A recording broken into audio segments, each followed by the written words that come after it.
Babatunde Adesola Johnson was born on December 30th, 2002. His parents and friends called him Tunde. Tunde? How do you say it? Tunde. Tunde. On the night of May 28th, 2020, Tunde Johnson departed this life.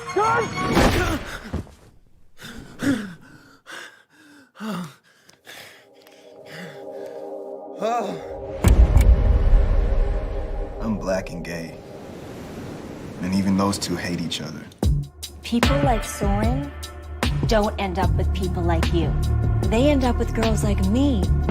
I watch you hurt her every day. Sorry, okay? I worry about how people would treat me if they knew.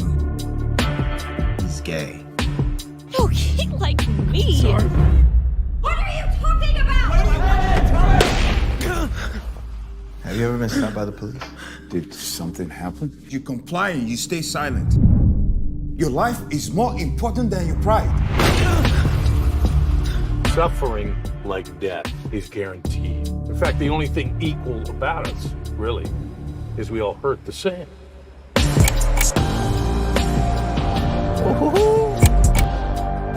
need you to step out of the car. You do whatever it takes to get home safe.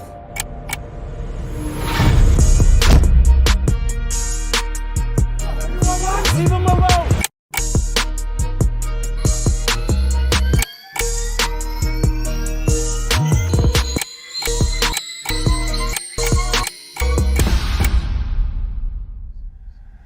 I don't know what's real anymore.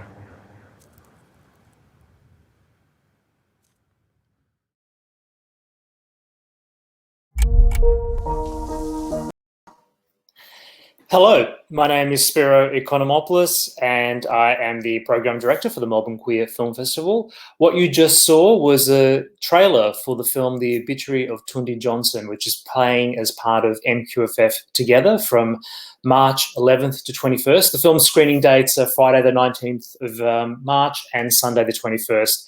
I urge you all to check this film out. It is absolutely fantastic. I was captivated by this movie the minute I saw it, so I'm really excited for all of you to discover it. I'm also very excited that we have here to chat today the director of the film, Ali LeRoi, and writer Stanley Kalu. So I'm going to bring them both to the stream. Hello. Hello. Hey. Hello. Hi, What's up? Hey, how are you both going? I'm going fine. Thank you so much. Thank you so much for joining me. We really appreciate it. And as I was saying, we're so excited to be screening the film. I think it's sensational. I really fell in love with it when I first saw it. So congratulations to both of you. Thank you. I'm glad you guys enjoyed it. Yeah. Look, Stanley, I'll start with you. As people probably saw from the trailer, the premise essentially is a kind of a Groundhog Day style time loop scenario. And I was reluctant to say Groundhog Day because a lot of times those that kind of stylistic thing is usually kind of lent to comedy, but this is actually done to dramatic and effect and really exciting effect. I think the way you explore the issues in the film using this device is really interesting. Can you talk a little bit about why you landed on this particular way of telling the story?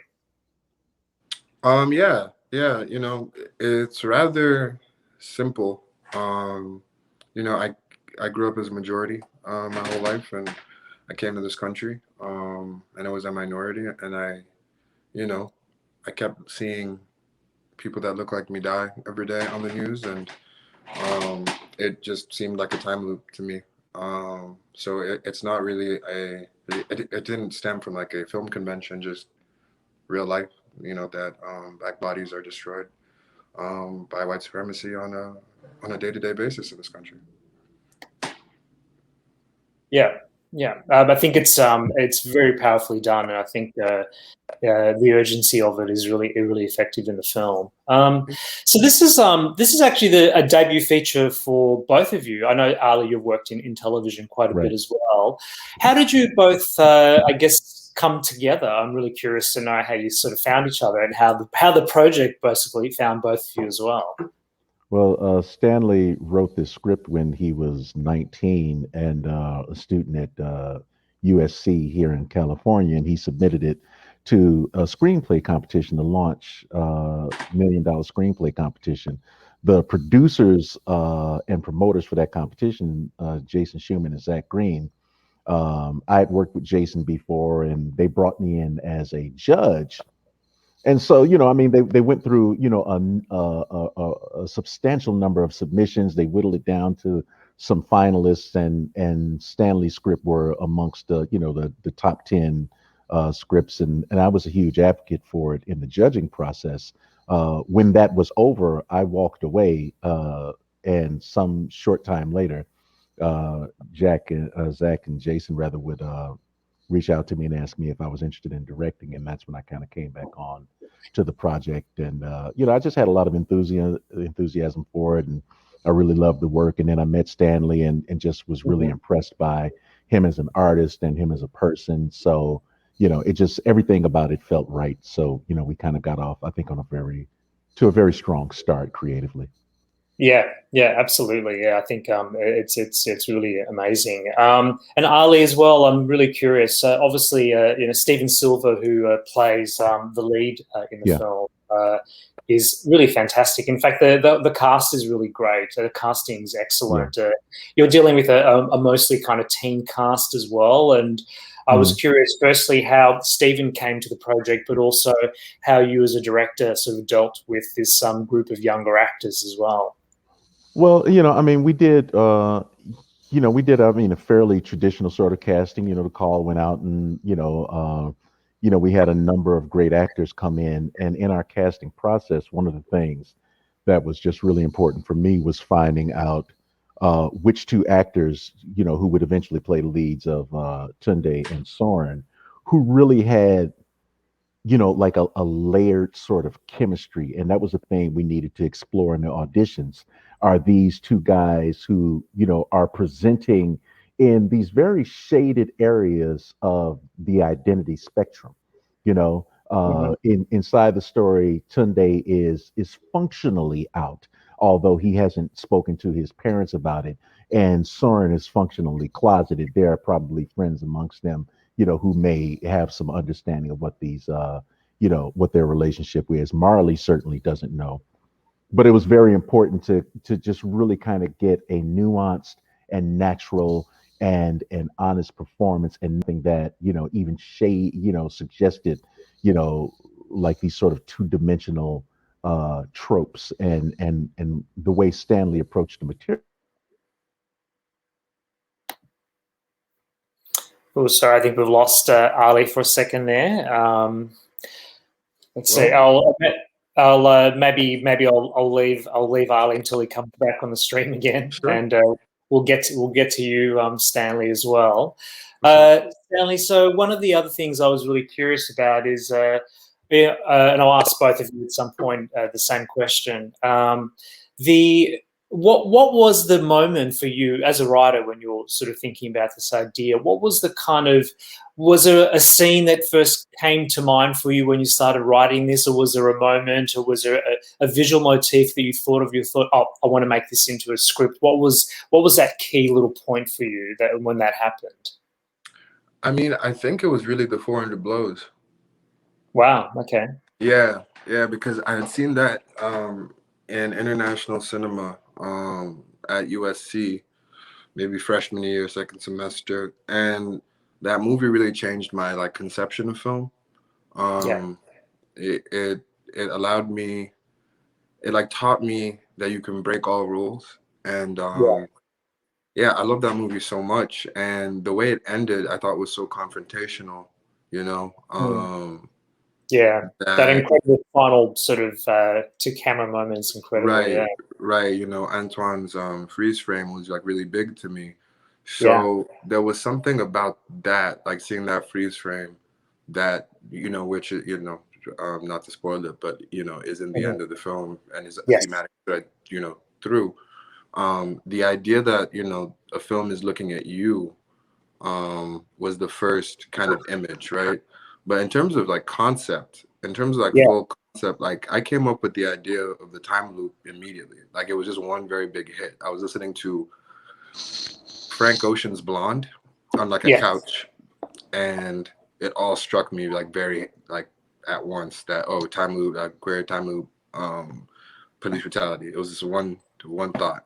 Yeah. So yeah, I'd say that.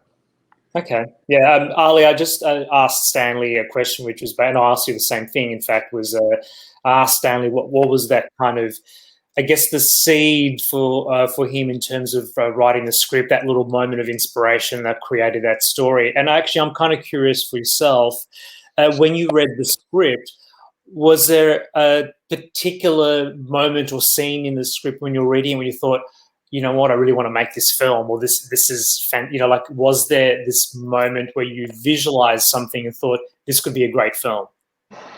Well, the moment I got to the spot where he's in a time loop, it just started leaping off the page for me because I'm a fan of those types of films, you Yes. know, and I mean from Groundhog Day to Edge of Tomorrow, Run Lola Run, Mhm. 12 Monkeys, Time Yeah. Bandits. Like I'm just I've always been fascinated Yes. about the usage of time in films and how and even this is like a weird film, but there's a film, Gwyneth Paltrow, I think, is in a film called Sliding Doors, Yeah. and then there's another weird one that's called The Lake House. I'm fascinated how if you make one simple adjustment in the Mm. way that you do, anything, it can change the entire trajectory of your life. I, Yes. I went through this door versus I went through that door. I said hello to a person versus I didn't speak to them at all. And so this sort of incredible futility of Tunde awakening and first having to understand that he's caught in this cycle and then trying to figure out what, if anything, he can do about it.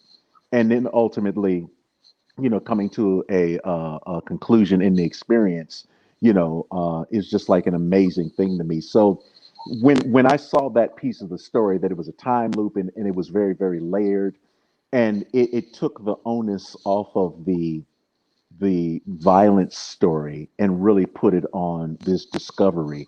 And because of that, that made me feel like it was a really, well crafted idea. Stanley did a great job, with the script, but it made it special to me. And that's when I knew and felt like I could, bring it to life. Yeah. Yeah. Absolutely. Yeah. Absolutely. So last year was, let's just say, a year from hell that we all want to kind of put aside and never think about ever again. But it was one of the yeah, one of the most amazing things that also happened was we saw the Black Lives Matter movement kind of sweep across the globe, and it was something that even reached Australia, and we had a lot of really fantastic kind of protests here as well, and a lot of reckoning about what's been going on here also. The film obviously speaks really urgently to a lot of those issues as well. And Ali, I've heard you speak about the film and read in interviews where you've described it as a tragic love story as well. Yeah. And I'm really interested to hear your thoughts on that. Well, that there is violence against Black bodies in this film, and it touches on, the cycle of events that we've been involved in.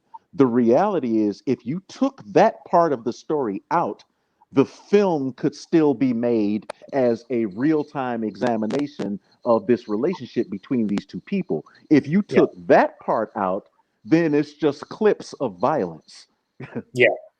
Like, the story isn't about violence. We don't explore why the violence happens, who's responsible for it, if or what, Tunde as a victim of this violence could have done to change. We don't ask or we don't explore any of those questions in a substantive way. This Yeah. film is about the relationship between these two people and what one of them has to do in order to find a better path through his life. And the device that we use is the time device, and the subject matter that we inform it with is violence against Black bodies. But that's not what the story is about.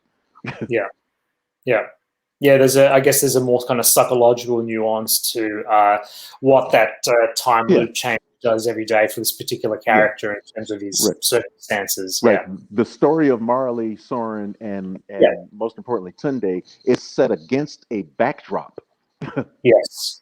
of some events in society, but it is not about those events. We could have staged it at the beach, and I they think could it have, is at the beach at some point as yeah. well. Yeah.